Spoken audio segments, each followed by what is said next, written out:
Chad Taylor from Mumblebone. Chad, we've had a couple of good days in the yard sorting through finding the top end to first, which is always first job, but then putting an auction catalogue together has been a bit of fun. Very good fun. Yeah, great to have you on board too, Ferg. It's one of the best times of the year to go through the crop, see what the young rams have got coming through this year. And it's pretty exciting to see the combination of traits that have reached the levels they've gotten to in such quick time and where they'll go from here.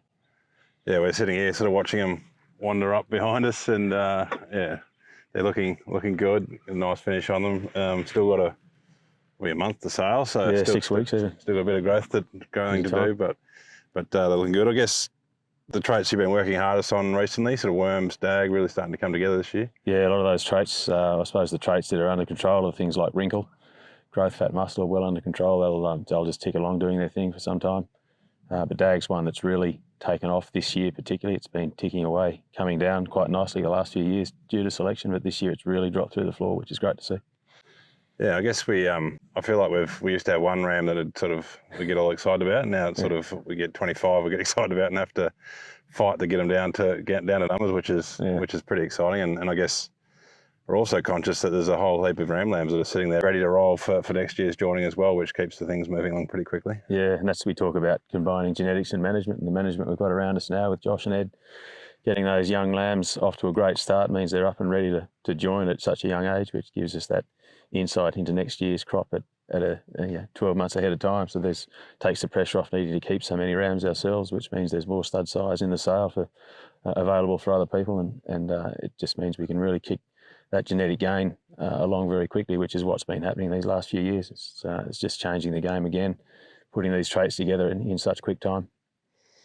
Yeah, you made the call this year to take a few to South Australia to the Classings Classic. That's a new thing for you, and obviously there'll be a few people that do a lot of Ks to come here and chase a stud ram. We'll be happy to get there and have a look at one that's maybe not so far away. Yeah, that's right.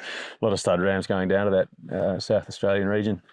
I know the country is a big place, but genetics and data can travel so quickly. People can tap into where the genetics may be, thanks to the data on sheep genetics and that information that is available now. But there is still that intrigue about getting hands on a ram, and we saw that at Bendigo. We didn't take sheep ourselves, but we put our hands on a lot of other displays and talked to a lot of people, and there was a number of comments, when can I see your sheep type comment from people that do live a long way away. So heading down to the Classings Classic sale is a way of actually taking some sheep to the people, and with a bit of luck it might whet their appetite and see them come all the way up to maybe buy a team of rams at the sale. A few years ago we made the call to really speed up the muscle and fat story, and there's no doubt that the wool quality here took a bit of a hit to do that, but it's one of the real heartwarming things today was just going through those wools were back as good as they've ever been, and all the data's sort of built in there as well.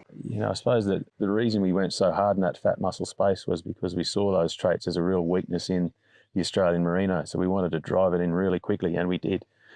And now it's I suppose we did, as you say, take a hit in some of the wool traits, but underpinning all of that was a long, soft wool on some of the carcass traits that were coming through. They mightn't have been white enough, they mightn't have been as well defined as we'd like, but that definition and that whiteness is now very much back in place, and we have good data around that to measure those traits accurately, even if the conditions aren't accentuating those traits. The wool colour breeding value can help find the white wools, genetically white wools, even if it's not a season that's really promoting that sort of stuff. But it's the combination of traits across all the wool traits, as well as the carcass and the reproduction and the welfare and all of those areas coming together now, that's really, really getting us a bit wound up.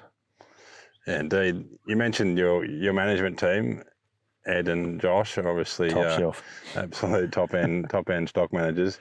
One thing I've noticed the last couple of days, they're also pretty keen eye for structure, and we're keeping the heat on us right up the front there, making sure we weren't missing any feet or anything, and that adds it's always one set of eyes is good, but four sets makes it. Or we had probably 6 sets there at points today. There's nowhere to hide. And I guess one thing that I guess the other Achilles heel, other than fat and muscle in the merino, probably was feet, and that's so you've sort of taken a bit of a real focus on that as well. We have, and that's having all these people with a really keen eye on different areas. It's one thing to see a sheep standing still, but it's quite another to see it walk, because they may stand and look quite correct when they're still in the classing box and they can get through that system.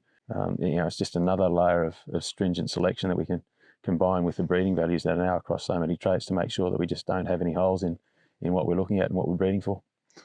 Indeed. Where to next, do you reckon, Chad? What are the, if we sort of fast forward a few years, what are we going to be looking at in terms of traits that might become important, or is it just more of the same and just do it better? Yeah, well, I think certainly do it better.